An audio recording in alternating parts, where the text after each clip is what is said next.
Both the GOP nominee and Hillary Clinton are making a final push for votes everywhere. Trump announced today that he is spending $25 million over the next few days on TV ads here in the Badger State and in other blue states, including Colorado, Virginia, Michigan, and New Mexico. Clinton's campaign, in turn, is making six-figure buys in each of those states, which not too long ago seemed safely in her column.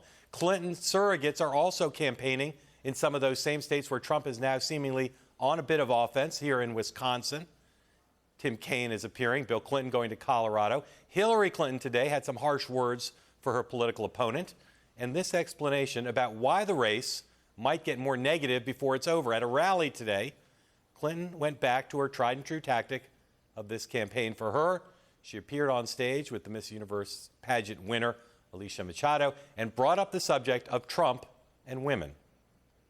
Contestants say that Donald Trump came in to look at them when they were changing. Some of them were just 15 years old.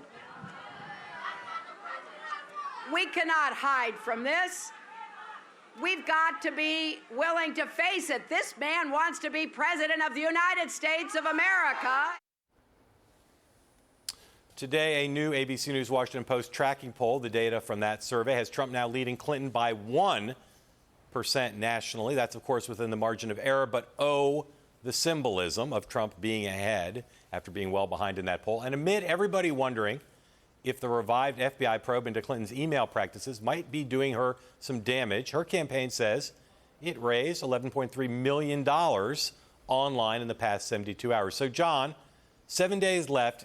Is there any real evidence that Trump is catching up?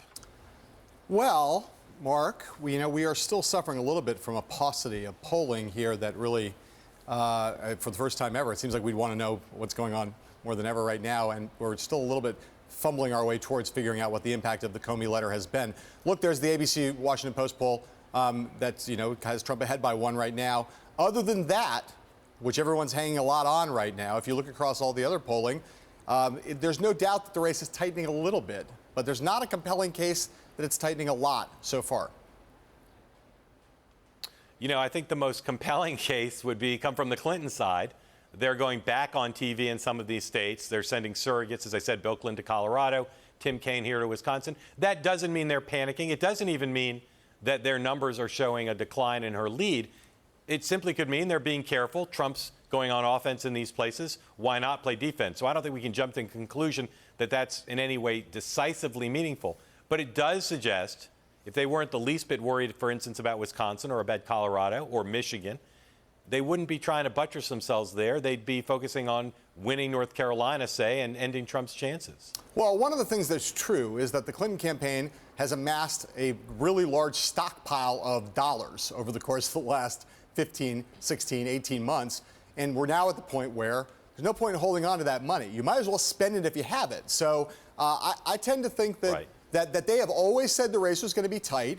And if we're now in the last 7 days, again, don't leave as they say, don't leave a bullet in the chamber that you don't fire. When it comes to ads, that's what those things are. They're bullets. So why not get on the air?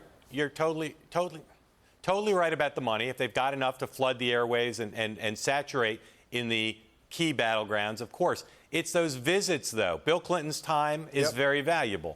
The fact that they're sending him to Colorado. Tim Kaine's time, very valuable. The fact that they're sending him to Wisconsin means, again, that they're at least keeping an eye on those states. And the Trump campaign today said in a conference call with the RNC, with the press this afternoon, that their path involves winning the big four of Florida, Ohio, Iowa, and North Carolina. But the reality is, if they lose North Carolina, we said yesterday, could break their back. Maybe they're going to find a replacement here in Wisconsin. Maybe. But she's still ahead. Yeah, there's no doubt. And the other thing that's really clear is that we're not anymore talking about Georgia and Texas and the Democrats trying to expand the map. There's no question about that.